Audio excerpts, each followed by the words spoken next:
बिस्मिल्लाहिर्रहमानिर्रहीम। अस्सलाम वालेकुम माय यूट्यूब फैमिली, कैसे हैं आप सब। उम्मीद करती हूँ आप सब ठीक ठाक होंगे। मैं भी बिल्कुल ठीक हूँ। आज फिर से हाजिर हूँ अपनी एक नई रेसिपी के साथ। आज की रेसिपी में आपके साथ भिंडी की रेसिपी शेयर कर रही हूँ, जो कि बहुत ही मज़े के बन के रेडी होती है। और इसमें कच्चे आम का इस्तेमाल करूँगी, जो कि खाने को बहुत ही टेस्टफुल बनाएगा। और इसका जो टेस्ट है वो बहुत ही अच्छा होगा। बच्चे बहुत ही शौक़ से खाएँगे। जो बच्चे भिंडी नहीं खाते या जिनको पसंद नहीं है भिंडी, तो वो भी इंशाल्लाह ये रेसिपी देखने के बाद ज़रूर आप ट्राई करें और उनको बना के दें, वो ज़रूर खाएंगे। यहाँ पे भिंडी ले ली है आधा किलो, और इसे मैंने वॉश करके थोड़ा सा इसे मैंने खुश्क कर लिया था मलमल के कपड़े से, या फिर ये कि आप पंखे के नीचे रखें, लेकिन ये कि इससे खुश्क आपने लाजमी करके फिर आपने इसकी कटिंग करनी है नॉर्मल साइज़ में। तो इसमें कच्चे आम का इस्तेमाल कर रही हूँ, 3 इसमें हरी मिर्चें हैं। अच्छा, ये जो कच्चे आम का इस्तेमाल मैं कर रही हूँ, इसमें आपने एक तो आम आपने ग्रेट कर लेना है, ये इस तरह से थोड़ा सा कद्दूकश कर लेंगे ना, तो ये इसके बारीक बारीक से जो इसके फाइबर है ना, ये बहुत ही मज़ा करेंगे सालन में। और दूसरे जो आम के हमने इस तरह से जंक्स रेडी कर लिए हैं, ये भी आप लाजमी ऐड कीजिएगा। इससे भी ये कि खाना बहुत ही मज़े का बन के रेडी होगा। तो सारी चीज़ें रेडी करने के बाद यहाँ पे एक कढ़ाई लूँगी, उसमें ऑयल ऐड कर दूँगी। तकरीबन 1 कप के बराबर ऐड कर रही हूँ। प्याज इसमें ऐड कर दूँगी। 2 बड़े साइज़ के प्याज थे मेरे पास। भिंडी में ये कि थोड़े से ज़्यादा प्याज हों तो वो मज़ा करते हैं। प्याज ऐड करने के बाद हमने इसे तकरीबन 50% तक कुक करना है। ये इस तरह से, बहुत ज़्यादा आपने इसको ओवर कुक नहीं कर देना है। जब 50% कुक हो जाए तो उसमें फिर ये कि हरी मिर्चें थोड़े से इस तरह टुकड़े काट के तो हम ऐड कर देंगे।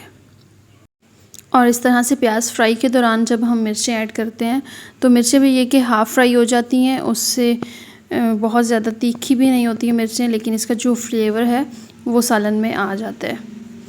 तो इससे ये कि मिर्चें भी हाफ़ फ्राई हो जाएंगी, तो फिर हम इसमें ऐड कर देंगे भिंडी। भिंडी को ऐड करने के बाद आपने तकरीबन इसकी जो फ्लेम है वो थोड़ी सी हाई रखनी है, ताकि थोड़ी सी हाई फ्लेम पे ये फ्राई हो जाए। इसमें जितनी भी लेस वगैरह है वो सारी ख़त्म हो जाए। अब इसमें जो चीज़ ऐड कर रही हूँ मैं, ये जो मोटे मोटे जंक्स मैंने रेडी किए थे ना अमड़ी के, ये ऐड कर दूँगी। साथ ही इसमें मैं ग्रेट की हुई जो अमड़ी है ये भी ऐड कर दूँगी। अब इसे हम फ्राई करेंगे, और फ्राई करने के साथ ये कि इसका जो टेस्ट है अमड़ी का ये भी इसमें ऐड हो जाएगा। साथ ही इसमें नमक ऐड करूँगी। नमक आपने हस्बे ज़रूरत ऐड करना है, या फिर 1 टेबल स्पून के बराबर ऐड कर लीजिएगा। अब इसे हम फ्राई करेंगे, और फ्राई करने के दौरान आपने इसकी फ्लेम जो है थोड़ी सी हाई रखनी है, और आपने इसे इतना फ्राई करना है कि इसमें लेस वगैरह ख़त्म हो जाए। बस ये कि सालन को बनाते हुए आपने ख्याल इस चीज़ का रखना है कि भिंडी का एक तो कलर चेंज ना हो और भिंडी टूटे नहीं। भिंडी को मैंने फ्राई कर लिया तकरीबन 5 मिनट हाई फ्लेम पे, तो इसमें जितनी भी लेस वगैरह थी ये सारी ख़त्म हो गई है, और मसाला बहुत अच्छे से इसमें मैश हो रहा है। जो मैंने इसमें अमड़ी ऐड की थी, या जो जंक्स मैंने अमड़ी के ऐड किए थे इसमें। अब इसमें जाएंगे मेन स्पाइसेस, और मेन स्पाइसेस ऐड करने से पहले इसमें ये जो हरी मिर्ची है ना, ये ऐड कर रही हूँ। ये भी मैंने इसमें लंबे लंबे कट लगा लिए थे। अच्छा, मेन स्पाइसेस में इसमें ऐड कर रही हूँ कुटी हुई लाल मिर्च। दूसरी मिर्च हम इसमें ऐड नहीं करेंगे, इससे ये बहुत खड़ा सा मसाला रहेगा, बहुत ये फ्रेश इसका कलर रहेगा, खाने में बहुत ज़्यादा टेस्टफुल होगा। तो आपने ये कुटी हुई लाल मिर्च इसमें ऐड करनी है। अगर आप इसमें ना कच्चा आम इस्तेमाल नहीं करते तो आप इसकी जगह पे फिर अनारदाना भी ऐड कर सकते हैं। अनारदाने के साथ भी इसका टेस्ट बहुत अच्छा होगा, और खट्टा खट्टा सा फ्लेवर होता है सालन में। भिंडी को जब भी बनाएं इस तरह हल्के फुल्के मसाले के साथ बनाएं।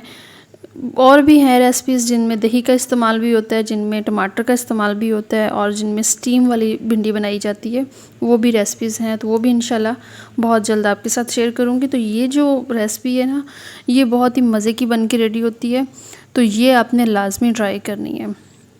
इसका कलर देखें, बहुत ही फ्रेश सा है, बिल्कुल इसका कलर चेंज नहीं होगा।